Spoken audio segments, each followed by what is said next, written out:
अ, आज है 28 फरवरी और आफ्टर मार्केट एनालिसिस जो भी हम लोग सुबह किए थे उसका हम लोग का क्या क्या हुआ है, उसके ऊपर हम लोग का क्या चला है और क्या नहीं चला है उसके ऊपर हम लोग बात करते हैं। तो अ, हम लोग का मार्केट स्टार्ट होता है जो हम लोग जो सोचे थे उसी जगह पे बिल्कुल 200 और 300 और 400 के बीच में, लगभग 300 और 400 के बीच में हम लोग का मार्केट ओपन होता है। मतलब ना गैप डाउन ओपन होता है ना गैप अप ओपन होता है, बिल्कुल हम लोग का सही जगह में ओपन होता है। और हम लोगों ने सुबह को डिसाइड किया था कि अगर इसी जगह पे ओपन होता है और अगर दो तीन मिनट में ही अगर हमारे लेवल को क्रॉस करता है तो हम बाइंग करेंगे। तो हमारा लेवल, जो कि मैंने सुबह को ये बताना भी भूल गया था कि हम लोग का लेवल मतलब एग्जैक्ट लेवल क्या होगा। तो एग्जैक्ट लेवल हम लोग का था 4388 का। और आप अगर देखेंगे तो हम लोग का पहला कैंडल पहले ही ऊपर चला जाता है बिना पहला ही कैंडल, जो पहला 1 मिनट का, अगर इसको हम लोग 1 मिनट में करेंगे, देखिए पहला 1 मिनट का कैंडल ही हमारा ऊपर जाता है, उसके बाद फिर वो सीधा नीचे आ जाता है और उसके बाद पूरा नीचे रुके, देखिए पूरा ऊपर जाता है फिर ये नीचे आता है। तो पहले हम लोग इसको 5 मिनट का कैंडल 15 मिनट का कैंडल में कर लेते हैं। कहाँ गया, जिसके कारण हमारा जो लेवल था वो जैसे हम लोगों ने डिसाइड किया था कि 2 से 3 मिनट यहाँ रुके उसके बाद अगर क्रॉस करे तो, पर हमारा पहला ही कैंडल वहाँ टच भी नहीं करता है 388 का लेवल को, और उसके बाद फिर ये नीचे वापस आ जाता है। उसके बाद ये नीचे के साइड में रुकता है, पर फिर भी हमारा अभी भी लेवल मतलब उस जगह को क्रॉस करने का चांसेस था। क्योंकि ये जो हम लोग का पिछले दिन जो रेंज बनाया था उस रेंज के ऊपर जो कि था 288 या फिर 277 का लेवल को बिना क्रॉस किए नीचे के साइड उसके उसी बीच में अगर 5-10 मिनट या फिर 15 मिनट रुक के उसी जगह रुक के अगर क्रॉस करता तो भी हम लोग का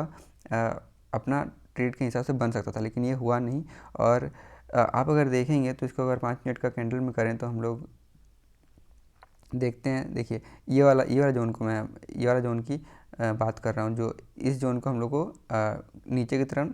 ब्रेक नहीं करना चाहिए था, जो कि हमारा कम से कम 15 से 20 मिनट तक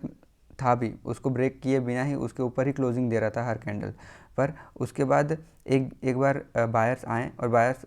आने के बाद वो फिर से ऊपर की तरफ ले जाने की कोशिश किया, पर वो फिर से उसको क्रॉस नहीं कर पाए हमारे लेवल को, जो कि 4388 का था। और उसके नीचे ही आके फिर से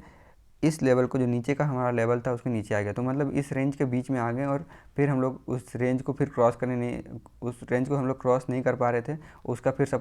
रेजिस्टेंस ले रहे थे और फिर उस रेजिस्टेंस को क्रॉस करने के बाद फिर ऊपर गया। तो हम लोग देख सकते हैं कि यहाँ पे सुबह से हम लोग एक रेंज में फंस चुके थे। पर हम लोग क्या क्या गलती किए थे आज सुबह का, उसका हम लोग बात करते हैं। तो सबसे पहला गलती था कि आईसीआईसीआई बैंक को अगर हम लोग 1 डे, एक दिन का हम लोग अगर ट्रेड देखें तो पिछला दिन ये बहुत ज़्यादा मूव किया था, लगभग 1-2% का मूवमेंट दिया था पिछले दिन। पर 2% का मूवमेंट बहुत ज़्यादा मूवमेंट होता है, तो जो इंडिविजुअल जो बायर्स थे वो किस चीज़ का स्टॉप लॉस लेंगे उनका कुछ पता नहीं था। मतलब अगर यहाँ से बाइंग स्टार्ट हो भी जाती तो ट्रेडर्स आते हैं, बायर्स नहीं आते हैं, क्योंकि उनका स्टॉप लॉस बहुत बड़ा हो रहा था और ट्रेडर्स का भी बहुत बड़ा स्टॉप लॉस हो रहा था, क्योंकि स्टॉप लॉस कुछ दिख नहीं रहा था। तो मैंने इस चीज़ को ध्यान नहीं दिया था कि यहाँ पे हमें एक पॉज कैंडल चाहिए था, जो कि आज बना। और ये पॉज कैंडल, और एक चीज़ हम लोग आज हुआ जो कि आईसीआईसीआई का जो टॉप अपर पार्ट था, मतलब टॉप जो पिछले दिन बनाया था उसको भी क्रॉस नहीं कर पाया और इसके बीच में ही बिल्कुल एक इनसाइड कैंडल बनाया है। और एचडीएफसी जो कि हम लोग का सपोर्ट एरिया में एक सपोर्ट लिया था, वो भी एक इनसाइड कैंडल की तरह ही बनाया था, क्योंकि एक डाउन साइड के इनसाइड कैंडल की तरह बनाया था। और हम इस चीज़ को बिल्कुल नेगलेक्ट कर दिए थे, क्योंकि आईसीआईसीआई बैंक अपर साइड में था और आईसीआईसीआई के साथ एक्सिस और एसबीआई भी अपर में ही था। इसलिए तो अगर ये इस जो इनसाइड कैंडल था उस इनसाइड कैंडल का नीचे आता तो ये भी बहुत तेज़ी से मूव कर सकता था, पर आज ये ऊपर के साइड गया, क्योंकि पता नहीं क्यों बायर्स आए और बायर्स लेके ऊपर चले गए। पर ये उतना भी ज़्यादा मूव नहीं किया है। जैसे 600 के ये मूवमेंट ज़्यादा हम लोग को इसलिए दिख रही है क्योंकि ये गैप डाउन ओपन हुआ था और गैप डाउन ओपन होने के बाद ये ऊपर के साइड गया है। लगभग 3 पॉइंट का तो 6 पॉइंट का नहीं 3 पॉइंट का तो ऊपर गया ही है, क्योंकि पिछले दिन का हाई था हमारा लगभग कितना था लगभग 1597 का था, और 97 के बाद हमारा 3 पॉइंट ऊपर गया है। चलो ये ठीक था। फिर एक और गलती हुआ था कि एक्सिस बैंक का अगर हम लोग ये मूविंग एवरेज का जो रेजिस्टेंस बन रहा है वो बिल्कुल यहाँ पे 860 के बीच में है, और 860 को हम लोग टच करने के बाद हमारा यहाँ रेजिस्टेंस था, तो यहाँ पे थोड़ा सा तो रुकने का कोशिश ज़रूर करता। एक्सिस बैंक था, और एसबीआई का भी है यहाँ पे, पर एसबीआई का थोड़ा सा ऊपर है, तो इसको हम लोग नेगलेक्ट कर सकते थे। और कोटक और इंडसइंड में उतना कुछ मूवमेंट नहीं हुआ है, वो तो नॉर्मल है, तो इसको छोड़ देते हैं, उसका ठीक था। तो हमारा एक्सिस बैंक और एसबीआई को हम लोग पकड़ नहीं पाए थे, और आईसीआईसीआई बैंक जो कि बहुत ज़्यादा मूव कर लिया था, और हम लोग उम्मीद करके रखे थे कि इतना ज़्यादा मूवमेंट के बाद भी बाइंग साइड में और भी ज़्यादा बायर्स आएंगे, और बायर्स को आने के लिए वहाँ पे रुकना ज़रूरी था, और रुकना ज़रूरी था। तो उसके बाद फिर हम लोग अगर बैंक निफ्टी में भी देखेंगे, तो बैंक निफ्टी में हम लोग पहले ही बात किए थे कि हमारे पास जो ये जोन है,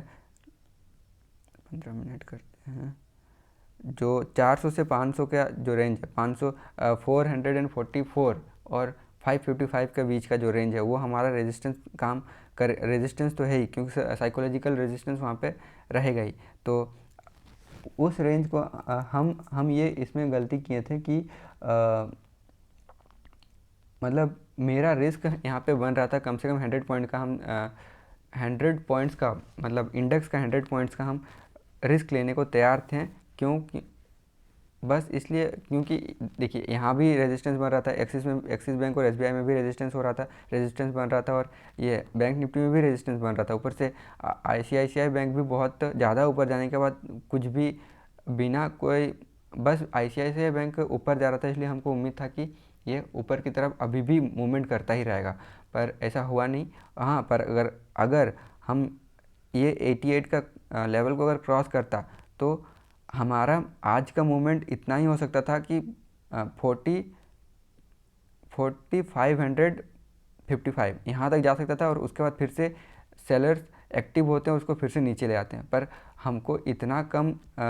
रिस्क टू रिवॉर्ड रेशियो में हमको इसमें नहीं घुसने का हम सोच के रखे थे, पर हमको लगा कि ये उसके ऊपर भी जा सकता है। बेसिकली हम होप ट्रेड में घुसे थे आज को, पर शुक्र है कि हम लोग का लेवल पार हुआ ही नहीं। हाँ, अगर हो भी जाता तो 60-70 पॉइंट मिल जाते हैं, उसके बाद फिर नीचे आता, पर वो चीज़ हम लोगों को पहले पता कर लेना चाहिए था, पर वो हुआ नहीं, तो चलो ठीक है, कोई बात नहीं। तो इतना था आज का। और आज फिर आज का ट्रेड को अगर हम लोग अच्छे से देखें, तो आज हम लोग का ट्रेड का मतलब नीचे ले जाने का मेन कारण थे एक्सिस बैंक और एसबीआई बैंक। देखिए ये ऊपर जब गए तो सेलर्स एक्टिव तो हुए ही, सेलर्स के साथ साथ बायर्स आज उतने डर नहीं रहते, क्योंकि एचडीएफसी भी ऊपर जा रहा था, और आईसीआईसीआई भी मतलब उसी रेंज में अपना अपर रेंज में ही अपने अपर रेंज को क्रॉस किए बिना ही अपर रेंज में ही रेंज बना रहा था, और वहीं पर टिका हुआ था, इसलिए उतना बायर्स उतने डर नहीं रहते। लेकिन आखिरी के समय में जो लास्ट में नीचे के साइड ब्रेकआउट हुआ, तो नीचे के साइड ब्रेकआउट होने के बाद फिर वो वापस चला गया। इसका कारण ये था कि देखिए सुबह से लेके लगभग कितना 200 और 400 के बीच में, 200 और 350 के बीच में ही मतलब पूरा दिन भर हम लोग का बैंक निफ्टी पूरा उसी जगह पे रेंज पे कंसोलिडेट किया है, और कंसोलिडेट करने के बाद इसको नीचे की तरफ लाया है। तो कंसोलिडेट करने का मतलब ये हुआ कि देखिए बैंक निफ्टी में ऑप्शन सेलर और ऑप्शन सेलर्स का अगर कंसोलिडेट हुआ तो भी वहाँ पे पैसा बनते ही हैं, उन लोग के थीटा डीके का तो पैसा बनता ही है। तो इतना देर, वो भी आज ट्यूसडे था, तो इतना देर तक रुकने के वजह से उनका कम से कम 30 से 40 पॉइंट का तो प्रॉफिट हो ही गया होगा। 30 से 40 पॉइंट का प्रॉफिट मतलब दिन भर होने के बाद उस जो सुबह के आए थे, जो सुबह के मतलब जो इंट्राडे ऑप्शन सेलर्स होते हैं, वो उनका मतलब जितना प्रॉफिट बन रहा था उस प्रॉफिट को उन लोग क्यों लॉस करना चाहेंगे, तो उस चीज़ का। और ऊपर से जो प्राइस एक्शन बन रहा था, जो एक्सिस बैंक और एसबीआई जो सुबह से ही नीचे की तरफ ही जा रहे थे, उसके कारण जो बायर्स उतने ज़्यादा ऊपर ले जा नहीं पा रहे थे, जिसके कारण जो सेलर्स थे, सेलर्स भी थोड़ा ज़्यादा एक्टिव उतना डर नहीं रहता। देखिए पूरा का पूरा प्राइस एक्शन जो एक भी कैंडल जो आप सुबह को जो बना था कितना कितना का हाई बनाया था, लगभग 385 का हाई बनाया था। उस 385 का हाई को कभी क्रॉस किए बिना ही और जितना भी लोअर हाई बनाते हुए नीचे आ रहा था, और फिर उसके बाद इस जगह से 200 को पार किया तो सीधा 150 कितना 40,088 तक पहुंचा। और उसके बाद जो ऑप्शन सेलर्स थे, ऑप्शन सेलर्स का भी एक तो रेंज बनने के कारण उनका पैसा बन गया था, उसके बाद फिर उनका नीचे तरफ ब्रेकडाउन होने के बाद भी पैसा बना। तो ऑब्वियसली यहाँ पे एक क्या प्रॉफिट बुकिंग होगा, और प्रॉफिट बुकिंग होने के कारण ये फिर से ऊपर उसी जगह तक पहुँच गया। और इससे हम लोग को ये भी पता चलता है कि आज को बाइंग HDFC में और ICICI में थोड़ा तो बाइंग हुआ है और उस जगह को रोक के रखा है। तो हाँ, हम लोग का ये था। और एक और चीज़ था कि पहला दिन जो फ्राइडे का दिन था, फ्राइडे का दिन को HDFC बैंक निफ्टी को नीचे लाया था, और फिर मंडे का दिन को ICICI ऊपर ले गया था। ICICI, एक्सिस बैंक और कोटक बैंक, एक्सिस बैंक नहीं, SBI और कोटक बैंक, ICICI, SBI और कोटक बैंक मंडे को ऊपर ले गया था। और आज को उसी जगह पे ऑप्शन सेलर्स वहाँ पे रोके हुए थे, और ICICI बिल्कुल वहाँ पे बाइंग हुआ नहीं, उतना ज़्यादा बाइंग नहीं हुआ। और HDFC में एक्सिस और SBI थोड़ा नीचे आए हैं, पर HDFC क्योंकि थोड़ा सा ऊपर गया, HDFC का वेटेज ज़्यादा है, वो दोनों को हैंडल कर लिए। तो आज बेसिकली ऑप्शंस बायर और ऑप्शन सेलर्स, कॉल राइटर्स और पुट राइटर्स का दोनों का बीच में जो भी हुआ है, और उन्हीं के कारण एक रेंज में बैंक निफ्टी बना हुआ था। तो आज का इतना ही था, और आज मैंने कोई ट्रेड लिया नहीं था, तो बस इतना ही था। अगर आज का ट्रेड यहाँ पे बन सकता था नीचे के साइड में, जो कि 200 के नीचे जब क्या बोलते हैं इसको, ब्रेकआउट हुआ था तब। पर इसका सीधा हम लोग का मतलब रेजिस्टेंस दिख रहा था या फिर सपोर्ट दिख रहा था, जो कल का जो रेजिस्टेंस हो रहा था, जो कि 4155 का। तो हमको इतना कम में घुसने का मन भी नहीं था, और मन के साथ साथ मेरे पास रिस्क उतना था भी नहीं, इसलिए। तो थैंक यू।